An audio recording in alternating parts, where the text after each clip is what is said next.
back. Oh, Greg Maloney's back already. Jeez, the fastest. Usain Bolt who? Yeah, Usain Bolt 2, we should say. Michael van Rooyen, you look a little bit frustrated. Third on the grid, best of the rest, 2 golfs up front. How did your lap go? Well, I thought it was pretty perfect. It's the fastest we've been here. So I think we did everything we could. We're about half a second off the pace, so we'll have to put on some work to catch those 2 golfs. Half a second on a 2-minute lap is a little bit different to half a second on a short track like SupaCup. Do you have an idea of where you don't have the speed that they have? Yeah, honestly we don't. I thought the car was handling pretty good. Not sure about our speed, but we get the data from all the cars just now, so then we can compare and see where we're lacking a bit. Half a second on a 2-minute lap is less, but it's still a lifetime. So to find half a second is going to be very difficult this weekend. But we'll have to improve and just see how close we can get. When you get that data, what are you going to be looking at? Braking and out of corner acceleration? Well, basically it's everything. It's braking points, braking pressures, throttle positions. You basically look at everything and analyze how they take every corner and how you take every corner, how the engine performs, how yours. So we basically look at everything and see where we can improve. So you lay a lap over Yes. and look at the time difference. Exactly, yes. Yeah. Going to be interesting. I'm going to try and look over your shoulder when you do that. So you're welcome. Michael, there's 3 races. Qualifying is one thing. It's about looking after tires and making sure you still got life in them come race 3. Yes, the track is pretty long, so 24 laps today is going to take its toll on the tires. So I think it's definitely going to play a role. I saw yesterday after 4 or so laps the tires does go off quite a bit. So yeah, maybe we can catch them on strategy. We'll have to see. And of course have some of those famous Rustenburg send it up the inside. I'll let them look out for it. Good luck. Thanks for chatting to us. Thanks.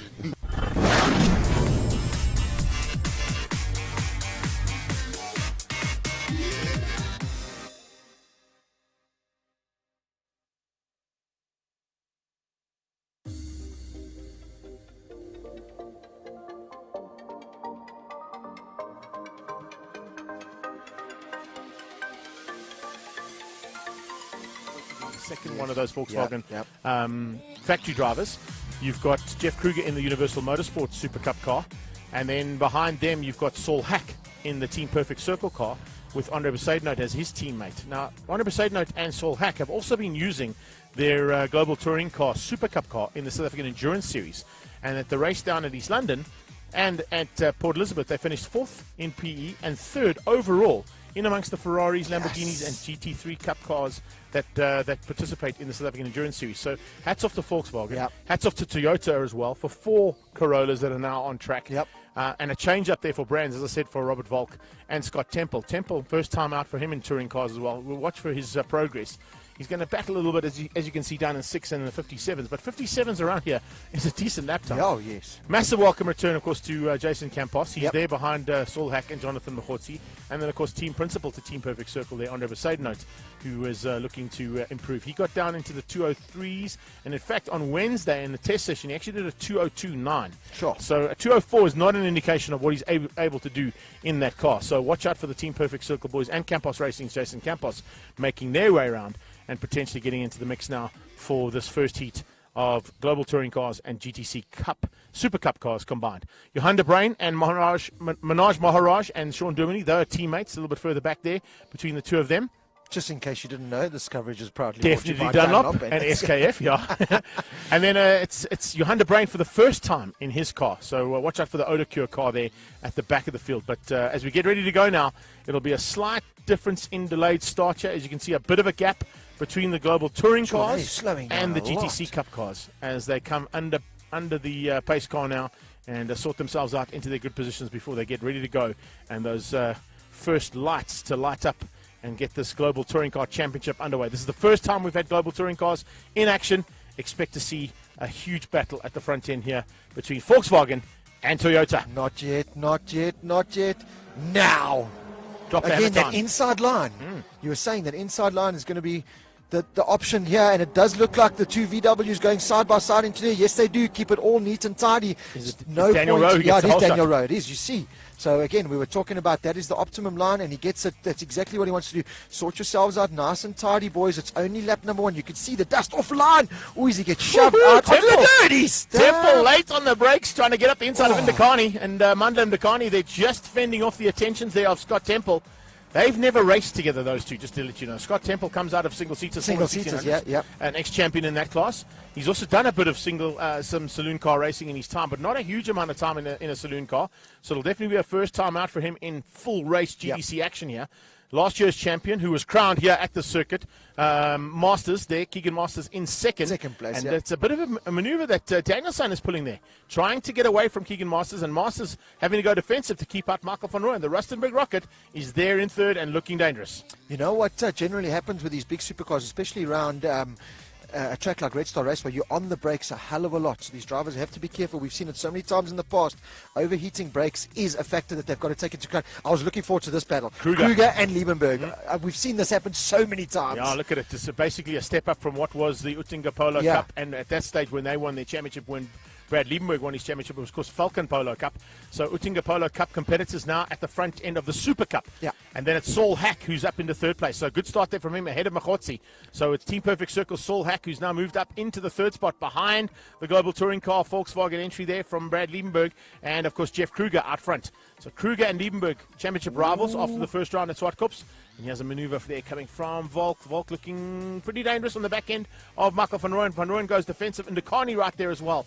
So the 4 Toyota Corollas just battling a bit to stay with the pace of the GTIs. But the second GTI of Masters seems to be under threat from 2 of those incredible Toyota Corollas. Team Gazoo Racing into third, and it's the chemical logistics car there, Robert Volk in fourth. Yeah, Volk just keeping himself in the mix for now, but he doesn't want to let the two VWs out front. These two beautifully prepared machines, Daniel Rowe and Keegan Masters. You don't want to give them too much comfort zone because they'll just start eking out a little bit of advantage. That's already what they're doing now on those Dunlop tires and those beautiful GTIs.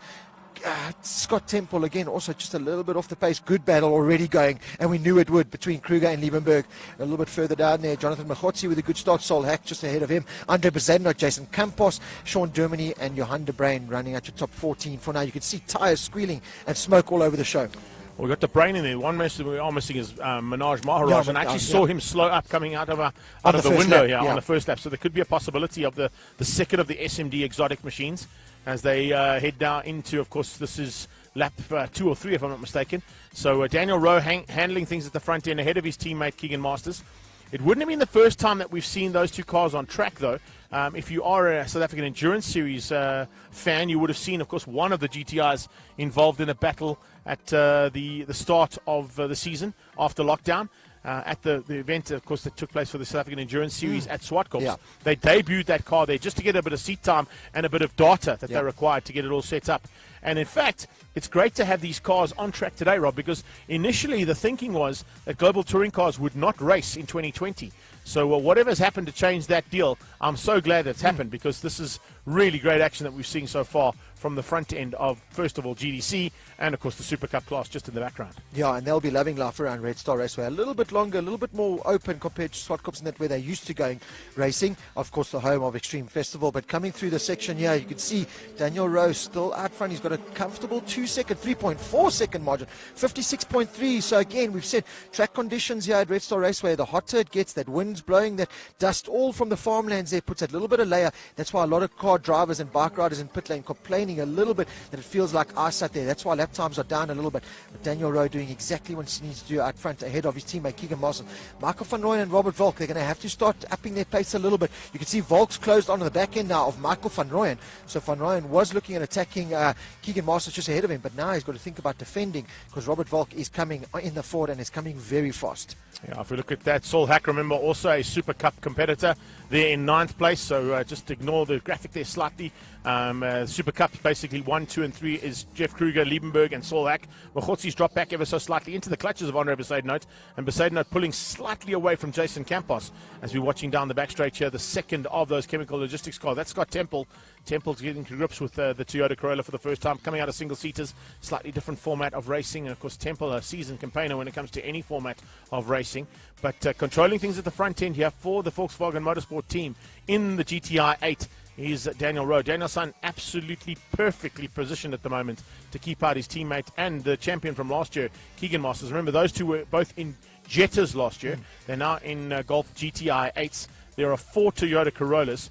Now, Rob, if you followed GDC like you have maybe on a few occasions from your point of view, remember there are still 4 BMWs and 2 Audis that could potentially join this pack of cars at some point in the season. We're hoping that's going to be the case, because with 4 Toyotas, another 4 BMWs, 2 more Audis, and potentially those 2 Jettas as well, you're going to have a class of about 16 cars that could potentially go to battle with this kind of action. That's exactly what we were waiting for. What a brilliant move there from Robert Volk. He left it last minute, didn't give any opportunity for Michael van Rooyen to close that line, and we've got a change up now for the top 3. And pulling away. Volk's looking like he's got some pace. I don't know if there's a problem maybe with Michael van Rooyen, maybe just lost a bit of drive with that pass, but Volk is the man on the move now. 57.3, 56 out front from Rowe.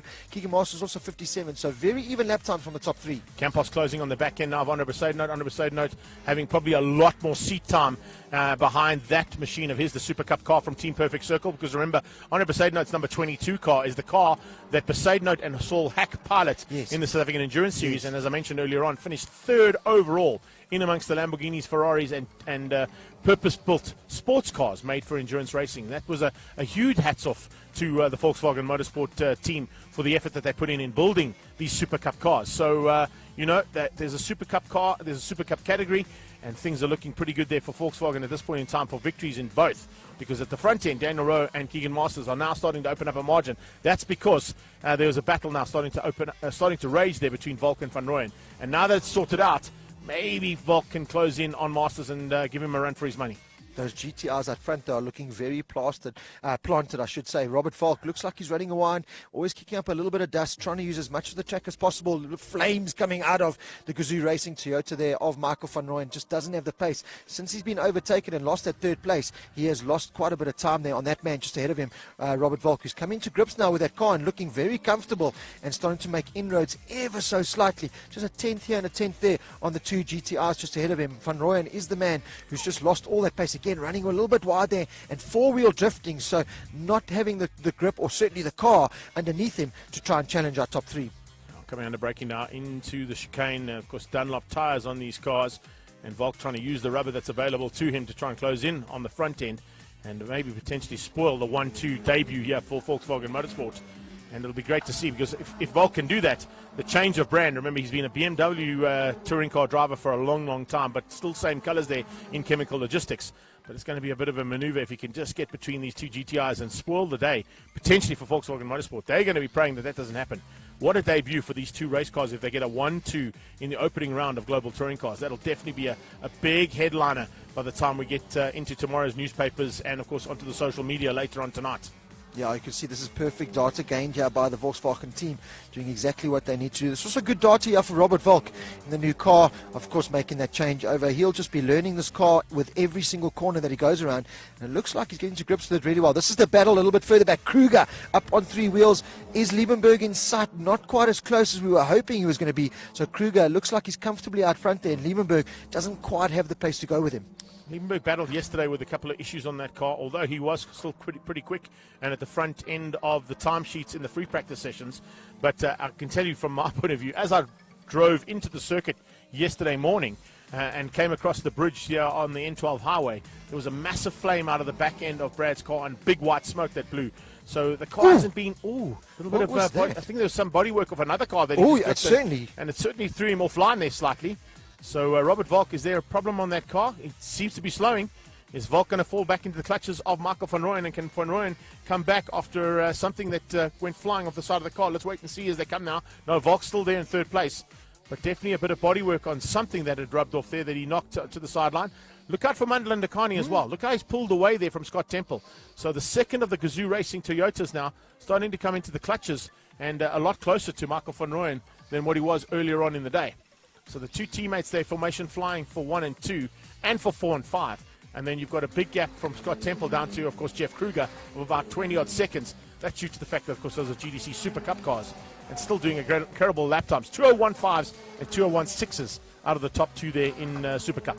Yeah, but half a second. Volk makes a mistake. We knew it. There's an issue there on the car. Definitely. He didn't look comfortable after we saw something happen. I don't know if it was debris from his car that came off, or maybe he hit it and he's punctured one of the tires or something. But unfortunately, Robert Volk with problems, and that mistake there. Van Rooyen had closed on the back of him coming across the line. I was just going to touch on it, but certainly something's happened there. It didn't look like it came off his car. It looked like he hit something that was in the infield. But yeah, that's the end of his race. He's had to go the long way around to try and get back on track because at turn Springs 1, as you know, yeah, it kind of falls away on you, the grass banking that's there at the other side of the circuit. Low-profile cars. With such a drop on the car, they're not going to be able to easily get back on circuit. So it's now basically formation flying for the two Volkswagen boys. Daniel Rowe doing it all right. Keegan Masters in second. Robert Volk now out of that third place, even though it says he's still there. But that's the reason why. You can see it's a tie. Look at that. Yeah. Left front is gone. That's exactly and that's what where we saw. It may have a bit of possible delamination on those Dunlop tires. I'm not quite sure, but he definitely hit something going into the dog bone, and it probably caught the tire, and a slow puncture that eventually burst into turn 1. And then ended up with him on the sideline. And he's probably going to be out of this one for race number 1 because he's now going to drop by the wayside as they come across the line. You can see we don't have any splits in the timing here for this weekend. So there's no lap splits that you'll be able to see. Robert Volk walks over and looks on the left-hand side and looks at, unfortunately, the front left punctured. And that puts him on the sideline for the rest of the race. So he's not going to score points here. Although 5 of 8. What is that going to give him? 60-odd%. No, it's not going to be enough for him to score points. No, it won't he be won't enough. score points, even if he is not classified. And you know, if it was a piece of fiberglass or carbon fiber that he did hit, a sharp edge will easily sever its way through a tire. So I think that's exactly what happened. We're just going to find out where that debris came from, because it certainly didn't look like it came from his car. It was a red piece of something. So different. We're going to have to wait and see, maybe catch up with him during the lunch break and see what he says. But no such problems for the very consistently fast Daniel Rowe and Keegan Masters out front. Rowe is just putting in high 59s, low 58s this entire race, and he's making mincemeat of his teammate there in second place. Keegan Masters quite happy to hold down that second place there, and like you said, what a debut this will be. Michael van Rooyen a little bit fortunate that he's able to get himself up into that third spot, but again, you've got to be in it to win it. Van Rooyen in third and Ndakani in fourth.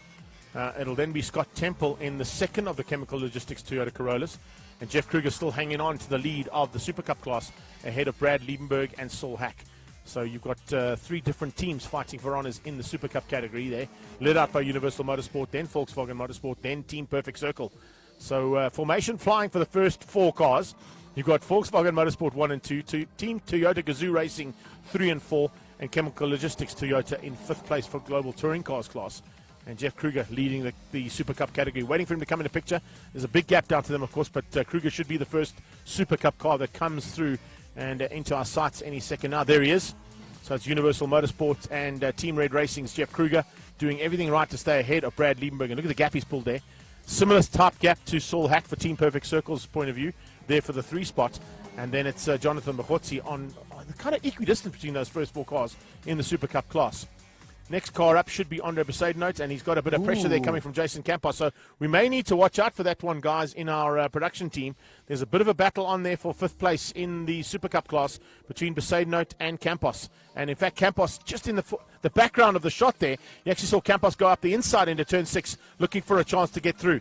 And I think Campos might have just outgunned Andre Besaidnout through turn 6 as we watch our leader start his final lap. Yeah, it's a good return to racing there for Jason Campos to be mixing it up with the likes of Andre Besaidnout in that category. That's really exactly what he would have wanted. Obviously, he wanted to be a little bit more up front, but to come back and be in a good battle like that as the last lap board does come out there for our leading drivers. You can see they've already backed off Daniel Rowe that last lap round into the 59, so dropping about 2 seconds off his pace.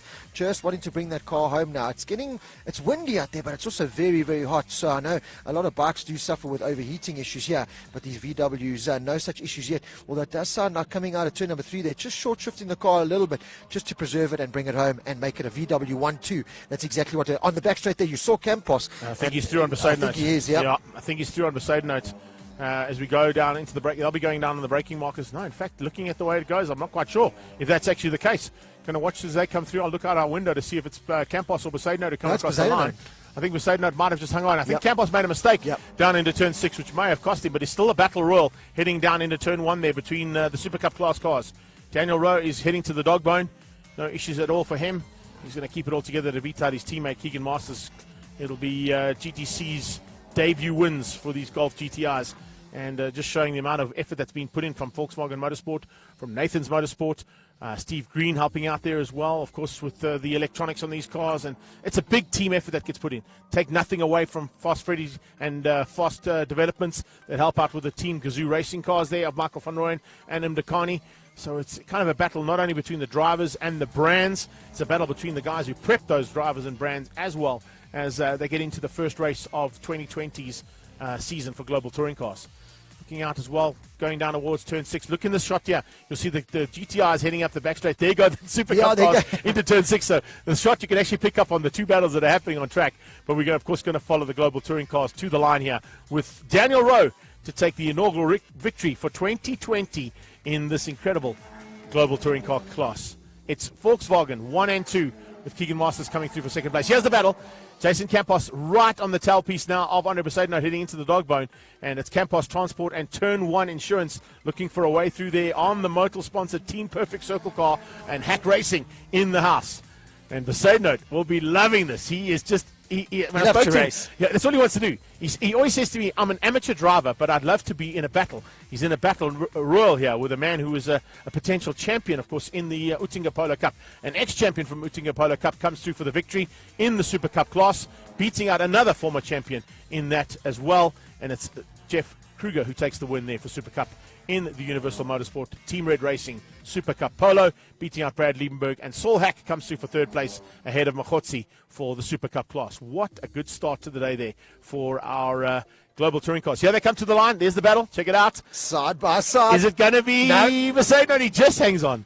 So 100% not just hanging on to the victory there ahead of Jason Campos as they come across the line there. And it's Team Perfect Circle who are going to finish up in 3rd and 5th respectively.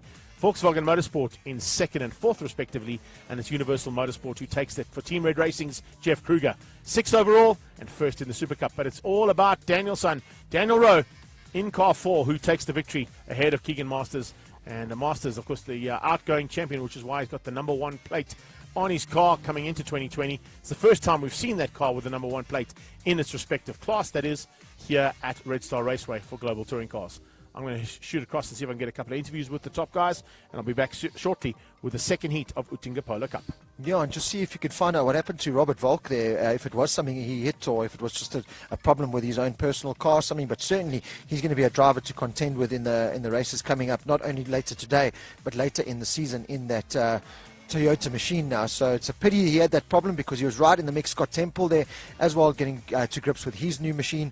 So a great opening race for the Global Touring Cars there, and well done to the new VW machines, just dominating at the front end of this field with a 1-2 there. Daniel Rowe at the head of it, ahead of his teammate Keegan Masters.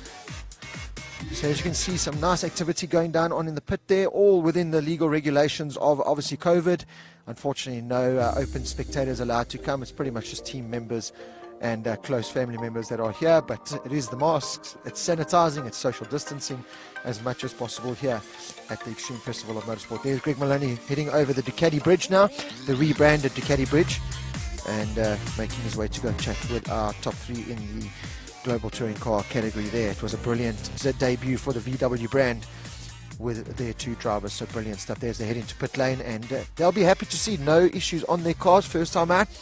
Valuable data gain, no doubt about that, in this first race. The Toyota's got a little bit of work to do if they want to get a little bit closer, and let's see if we can find out what happened to Robert Volk, because he certainly looked like he had the pace and was getting comfortable in that new Toyota of his before he had that problem. Definitely hit something going down into the dog bone section there.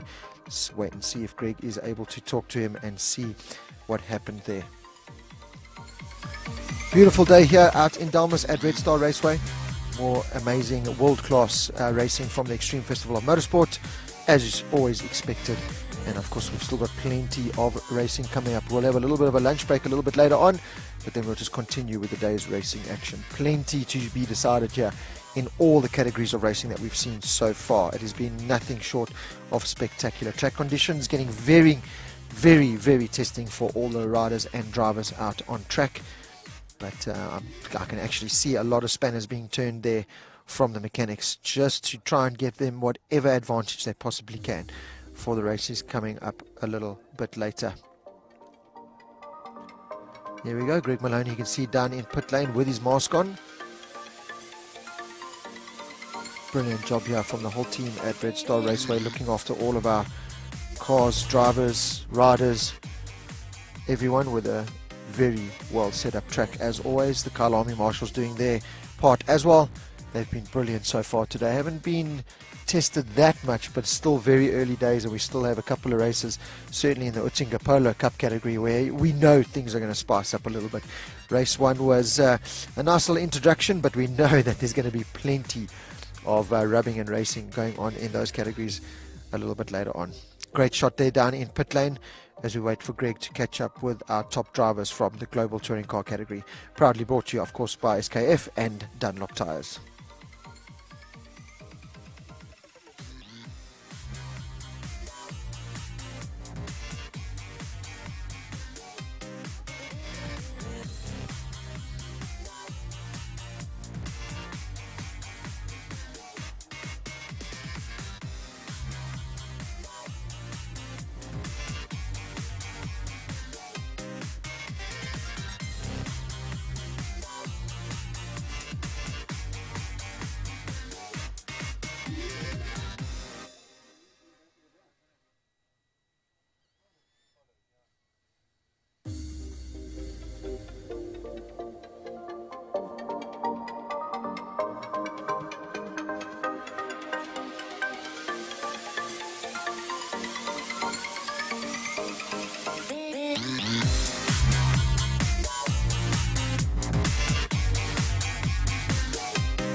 So it looks like Greg Maloney is down in pit lane, and he's got our top drivers from the Global Touring Car category standing by to have a chat with him. Should be a nice, interesting chat to see how their race went.